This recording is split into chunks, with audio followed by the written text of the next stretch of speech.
Hola, soy el pastor Vladi de Ministerios Visión de Fe en Guatemala. Hemos recibido el encargo de hacer un desarrollo del Evangelio, es decir, de los libros del Nuevo Testamento, en su cosmovisión judía del primer siglo, tal y como lo pensaron los escritores, especialmente Pablo, Juan y los que hemos estudiado. En ese sentido, hemos ya hecho algunos desarrollos como Gálatas, Hebreos, Apocalipsis, y ahora estamos haciendo Romanos. Espero que esto le permita crecer en su entendimiento de la escritura y su conexión con el Testamento de los Antiguos.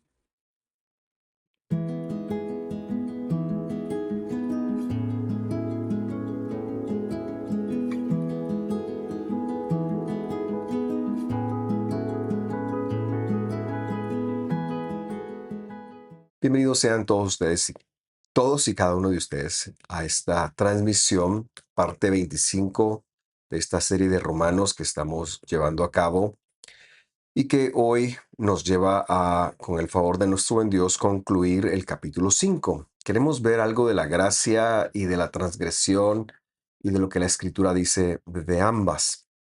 Como siempre, me gusta iniciar haciendo un breve repaso de lo que estudiábamos la semana pasada o en el estudio pasado.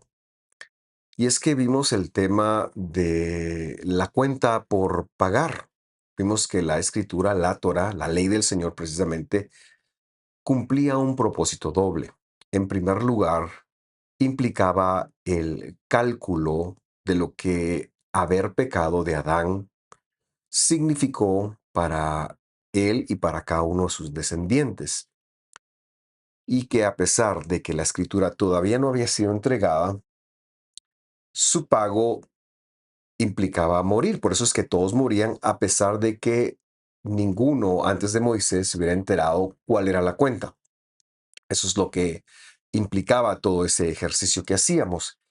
Y en segundo lugar, veíamos que la escritura entonces contenía el pliego de promesas y procedimientos para la vida eterna. Los antiguos, refiriéndonos a los patriarcas, ahora en este sentido lo enseñaba Pablo en el estudio pasado, no tuvieron registro de ello. Hoy se enseña que ellos sabían toda la escritura, pero no es cierto. Pablo está desmintiendo esto. Lo que sí podemos decir es que ellos han recibido las promesas. Por eso es que señalamos en primera instancia que es el pliego de promesas, pero por supuesto también de los procedimientos que se espera por haber precisamente recibido las promesas. Leemos entonces a partir del versículo 15 para iniciar nuestro estudio de hoy. Dice así: pero no sucede con la dádiva como con la transgresión. La dádiva es la gracia, la transgresión es el pecado.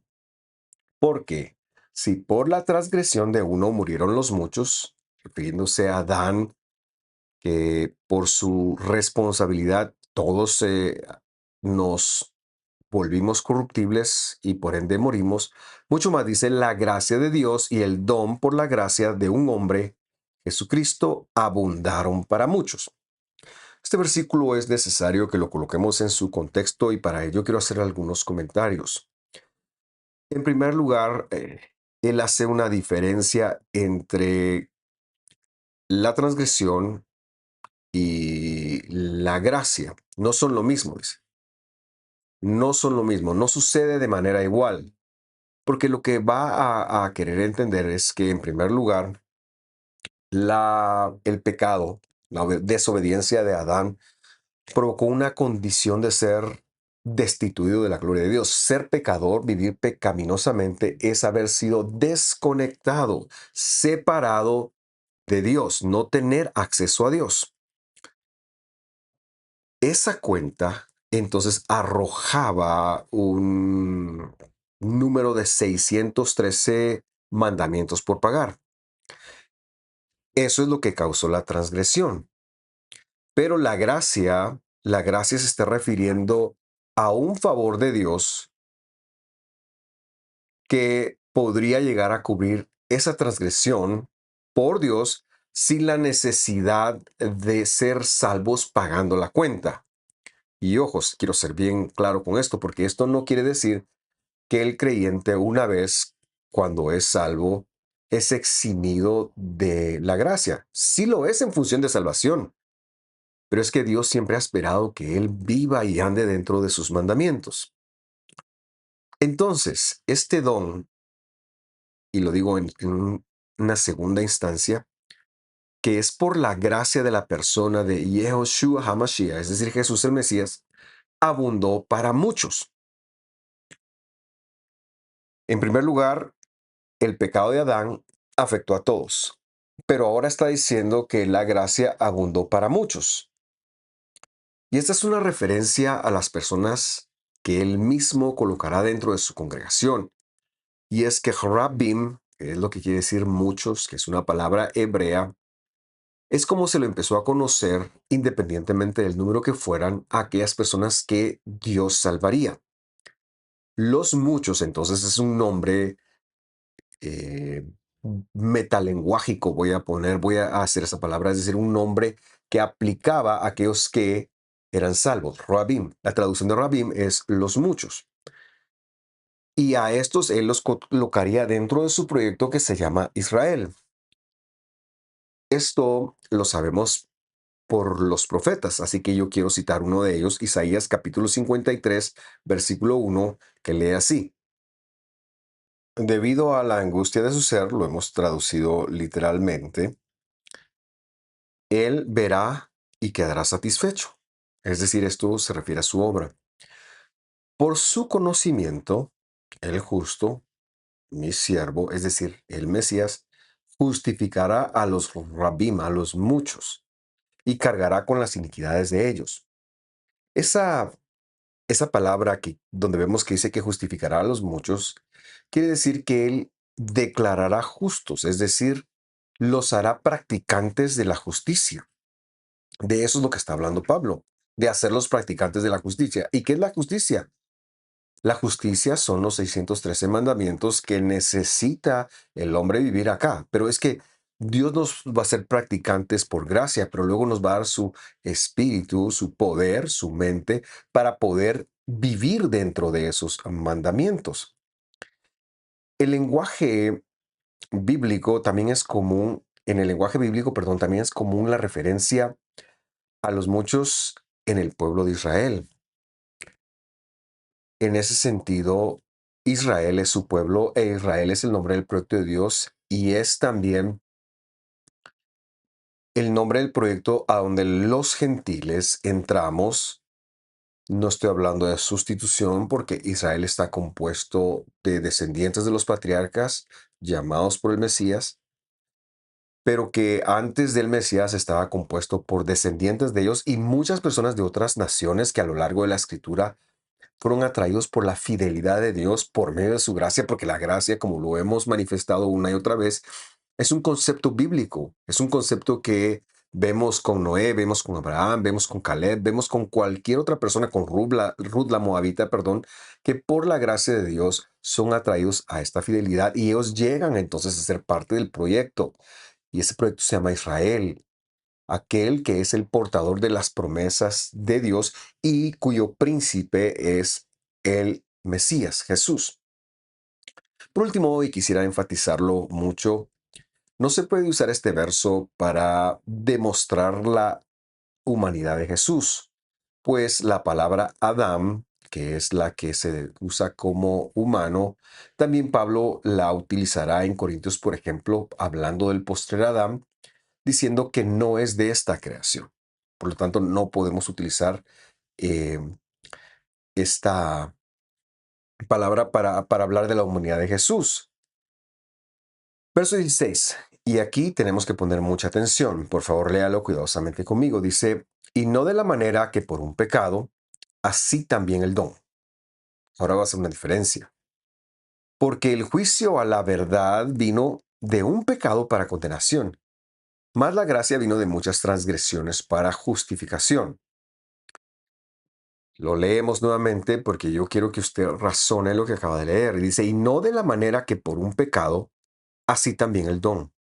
Porque el juicio a la verdad vino de un pecado para condenación, mas la gracia vino de muchas transgresiones para justificación. quiero que observe en primer lugar que el versículo inicia con una negación. Esta negación, eh, nos hacemos la pregunta, ¿a qué está afectando? Afecta al pecado, pero ¿será que no afecta al, al concepto de la gracia?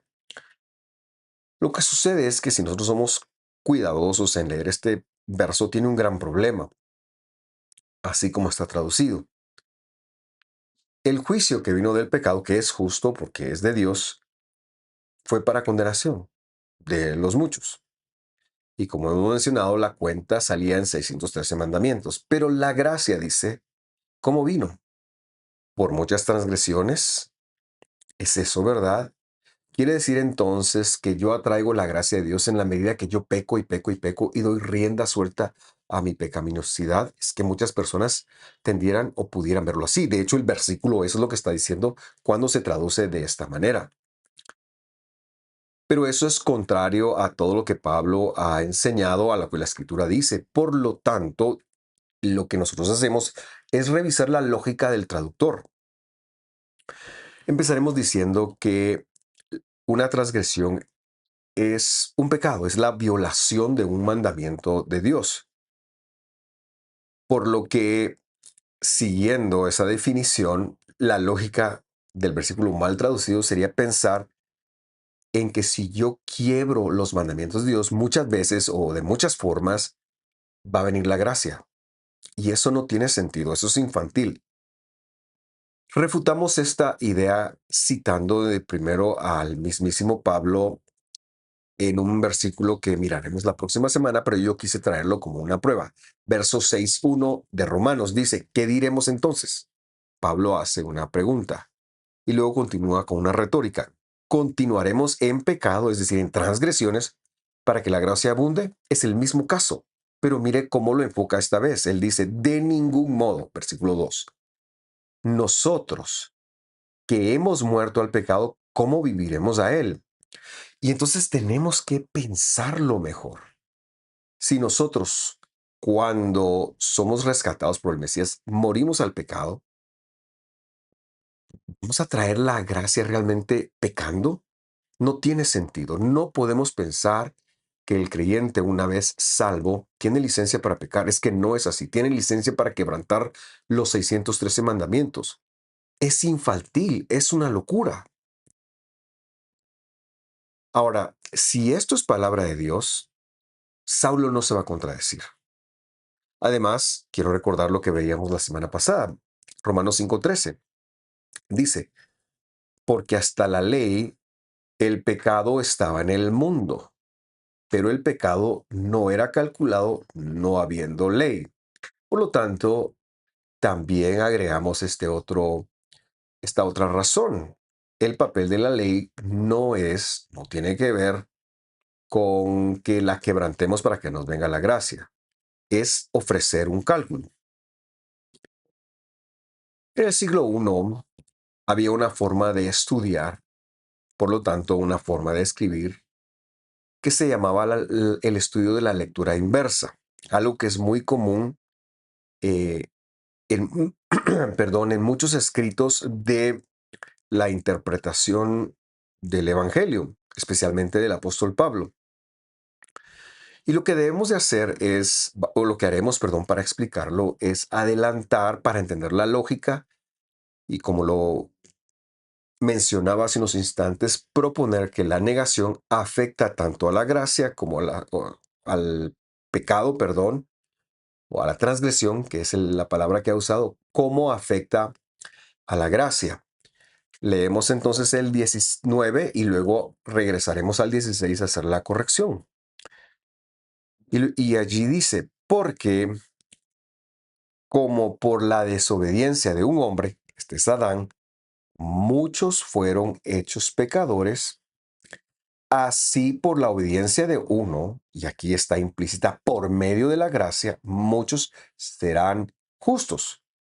¿Qué está haciendo? Está confirmando en primer lugar que la desobediencia de Adán fue la que causó que todos pecáramos, que todos fuéramos pecadores. No, no pecar en el sentido de cometer pecado, sino el sentido de ser pecador, esa condición, como lo he mencionado, que eh, tiene que ver con haber sido destituido, desconectado de la gloria de Dios.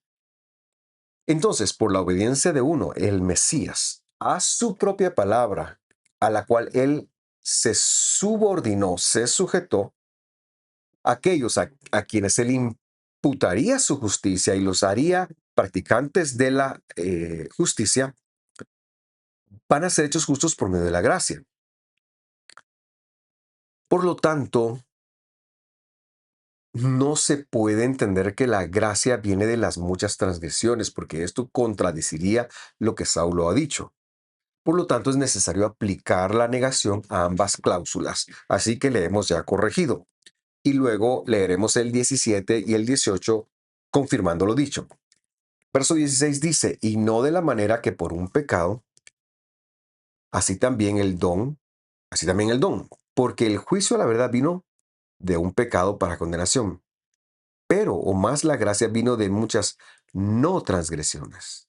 Es decir, está tomando el no que ya hemos empezado y lo estamos manteniendo y así entonces se entiende bien para justificación. Entonces, la primera negación aplica tanto a, como lo hemos mencionado, al pecado como al don. El don viene de las no transgresiones. ¿Por qué? Porque si decimos que viene de las transgresiones, entonces Jesús vino a quebrantar su palabra y eso es imposible. Eso no es así. Él vino a cumplirla, a llenarla y lo hizo siempre. Por lo tanto, lo calificamos a él dentro del conjunto de las no transgresiones. Por eso es que el versículo debe entenderse así. Y entonces el 17 sigue diciendo, porque si por un delito reinó la muerte por causa de uno solo, mucho más reinarán en vida por uno solo, Jesús el Cristo, y luego también los que reciben la abundancia de la gracia. Estos son los muchos. Y de dones y de la justicia. Es decir, no solo recibimos el perdón, la justificación, pero también recibimos dones para manejarnos en esta vida. Y el 18 agrega. Así que de la manera que por la iniquidad de uno, sigue siendo Adán, vino la culpa a todos los hombres para condenación, así por la justicia de uno, este es el Mesías, vino la gracia a todos los hombres para justificación de la vida. Y estos dos versículos entonces terminan de complementar la idea y por ende nos avalan que la correcta lectura del verso 16 es con la negación también aplicada a la otra cláusula. Vamos a hacer ahora otra corrección al versículo 20, que es el siguiente que nos tocaría estudiar. Lo que haremos es leerlo para que usted vea la lógica que hay detrás de esto y luego de cuestionar esa lógica, que es como normalmente me desempeño yo, ya veremos qué es lo que verdaderamente dice. Así que Romanos 5:20, me acompaña, por favor. La ley, es decir, la Torá, empero entró para que el delito, diagonal pecado, es la misma palabra, creciera. Imagínese eso. Imagínese traducir después de que ha estado dando una aclaración de todas las cosas, de cuál es el papel de la Torá. Ahora está diciendo que la Torá entró para que el pecado creciera. Mas cuando el pecado creció, dice, sobrepujó la gracia. Y Pablo, si así fuera, estaría contradiciendo todo lo que él mismo ha dicho de la Torá. En primer lugar, porque ya mencionó que ha venido para dimensionar, pero ahora está diciendo que entró para agrandar el delito, y eso no tiene sentido. Pero luego también quiero hacernos reflexionar sobre cómo se agranda el pecado, porque a veces cuando leemos esto pasamos y no le ponemos atención. Pero no está hablando de pecado, no está hablando de multiplicar nuestros pecados, es que nosotros ya tenemos una condición. El pecado es una condición. Ya estamos destituidos de la gloria de Dios. Eso no se puede agrandar. Eso no se puede empeorar. No hay algo peor que eso. nosotros ya estamos completamente desconectados de Dios y la gracia de Dios es la que nos va a reconectar. La ley, pues, no puede ni siquiera, o sea, esa es la lógica con la que tenemos que verlo. La ley, aunque quisiera agrandar el pecado, no lo quiere agrandar, no lo puede agrandar en nosotros porque es una condición. Ya estamos condenados a muerte. Ya no hay algo que se pueda hacer por nosotros, a menos que Dios decida hacerlo. Si nosotros le ponemos este tipo de lógicas a estas traducciones, vamos a entender que Pablo nunca tuvo como intención pelearse con la Torá. Al contrario, él lo que está defendiendo es que simple y sencillamente es por gracia, pero que la Torá representa, tiene un papel en todo esto. Y Pablo, como lo leímos, creo yo que en el capítulo 3, su intención era dejar la Torá en el lugar que le corresponde. Porque en el momento histórico, el fariseísmo la tenía como cuestión de méritos. Pablo dice, no, ese no es el lugar de la escritura. El lugar de la escritura no es para generarnos méritos. Hoy en día, el cristianismo occidental especialmente la tiene como algo obsoleto, algo que no sirve, algo que no vale, algo que no es importante. Pero nosotros rechazamos ambas posturas, perdón, porque no son las de Pablo. Y repito, porque el pecado es una condición. No, lo que el versículo está diciendo es que la Torá se introduce al mundo para hacer visible la abundancia del pecado en nosotros, que quiere decir que nosotros somos reos de muerte. Es decir, cuando hay Torá, cuando hay la ley de Dios, se mira hasta dónde nos había llegado. Y por supuesto, nos llegó al punto de separar, de desconectar de Dios. La palabra griega que traducen como ah, agrandar, creo yo, o crecer, es pleonazo. Y pleonazo tiene que ver, por supuesto, con abundancia, pero está escrita de una forma en donde es mostrar lo abundante. Por lo tanto, la mejor traducción es demostrar la abundancia y cuando esta fue abundante, que había mucho pecado, que el pecado había ingresado hasta lo más profundo del ser, que nos había corrompido completamente, que es el papel de la escritura, ahí dice, aparece la gracia. Ahora, el versículo me impresionó en cómo termina, porque la abundancia aquí, el- lo que traducen como sobrepujó la gracia, es una palabra compuesta de tres factores. El primero es pleonazo, que quiere decir abundar. eh, Perdón, la primera es periseo, que habla de abundancia, pero se le agregan dos palabras y las palabras en castellano serían super, hiper. Pablo se está inventando una palabra acá porque no existe este concepto en el griego. Él o bien lo pensó desde el arameo, que así ha de haber sido, y cuando lo trata de traducir al griego no encuentra una forma para demostrar que como la escritura vino y demuestra lo mal que estábamos, la abundancia, es decir, que estábamos topados y copados por el pecado, que no había espacio en donde el pecado no tuviera control de nuestro ser. Entonces Dios tuvo que hacer que súper, hiper abundara la gracia. Y ya vamos a ver qué quiere decir eso. Pero antes de ello, traduzcámoslo correctamente. Y así se debe leer. Romanos 5:20. La Torá, la escritura, empero, entró para demostrar la abundancia del pecado, es decir, que nos tenía copados. Mas cuando el pecado abundó, que es la misma palabra pleonazo, la escritura responde con el concepto que yo le decía, super, hiper, abundó la gracia. Y a mí me parece una barbaridad entonces que lo traduzcan como culpando la ley. Y quizás por eso es que muchos hermanos creyentes no quieren algo que ver con la bendita escritura del Señor. Pero su papel no es hacer abundar el pecado en nosotros. Es que nuestra condición ya estaba mal. No hay nada que abundar.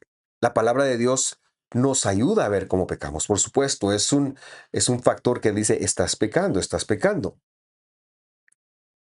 Y esto no podría hacerse sin la Torá. Pero con respecto a la gracia, cuando Pablo lo menciona ahí que súper, hiper abundó, para nosotros, ¿qué quiere decir eso? Quiere decir que Dios no ha venido a dar su vida exclusivamente para perdonarnos y tener que estarnos perdonando sin que eso afecte nuestra vida. Por supuesto, Él es el único que nos perdona, pero lo que implica también es que coloca en nosotros la potencia para dejar de pensar. La gracia, queridos hermanos, cuando es súper, hiperabundante, es el mecanismo que Dios nos ha dado en donde nos imputa su perdón, su justicia, su salvación, con la intención de que nos apartemos del pecado para que un día, cuando Él regrese, ese pecado pueda ser completamente extraído de nosotros. Pero ahora, como lo decía aquel himno, eh, nuestros pecados fueron lavados. tenemos, la solución para el pecado es la gracia. Hoy en día muchas personas piensan que la gracia entonces es una licencia para pecar y que ya siendo salvos te podemos hacer lo que querramos.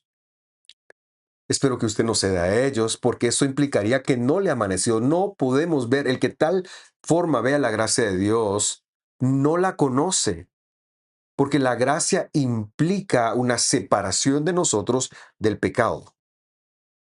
La gracia implica que nosotros reconocemos el sacrificio de Dios y el poder de su santidad en nosotros que nos activa a pelear el pecado para vivir separado del pecado.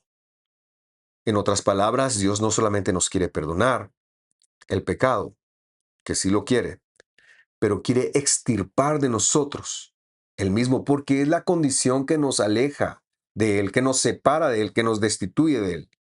Y un día, bueno, en primer lugar, por eso mandó su espíritu, su poder a vivir dentro de nosotros, la consolación, el retorno a todas las cosas. Pero un día, Él vendrá y habitará con nosotros. Por eso es que hoy en día, una vez creyentes, es necesario entender que nuestro cuerpo es el templo de Dios, que no nos pertenece y que por lo tanto no podemos otorgarle un centímetro al pecado, a la mentira de Satanás, al engaño de Satanás o a cualquier otra de los estratagemas que él hace para esclavizarnos. La serpiente en Edén engañó a la mujer, afuerita del Edén, y le dijo, Dios es un egoísta, Dios lo que no quiere es compartir con ustedes. No se deje engañar usted ahora de que Dios no lo ha salvado para vivir dentro de sus mandamientos. El último versículo que veremos hoy es el versículo 21, ya para cerrar, y leemos. Dice así,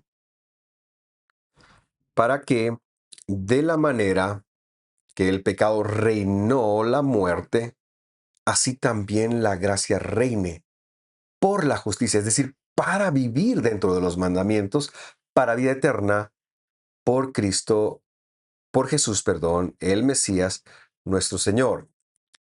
Quiere decir, entonces, que en la medida también que nosotros estábamos vendidos al pecado sin poder salir de él, la gracia reine en nosotros por la justicia. ¿Y qué es la justicia? Los mandamientos, ya lo hemos dicho, la justicia son los mandamientos, es la expectativa de Dios para vida eterna.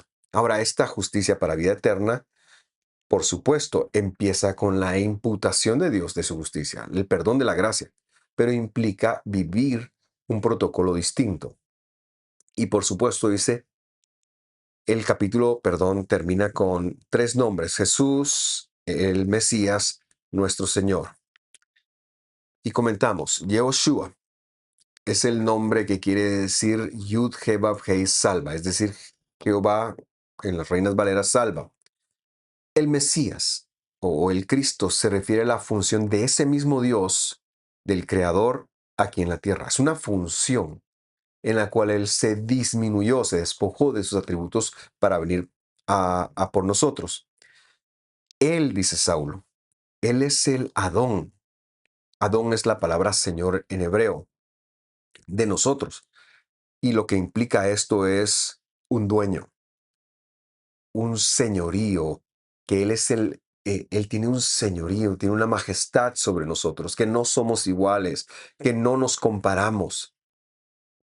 Por eso es que le rendimos honor. Él es nuestro dueño, Él nos ha comprado con precio. Quiero agradecerle por habernos acompañado hasta acá. Vamos a dejar esta grabación hasta este momento, pero por supuesto, si usted tiene dudas, por favor déjenlo en los comentarios. Estamos para servirle. Que Dios lo bendiga, que esté muy bien. Lo espero la próxima semana cuando empezaremos el estudio del capítulo 6. Hasta pronto.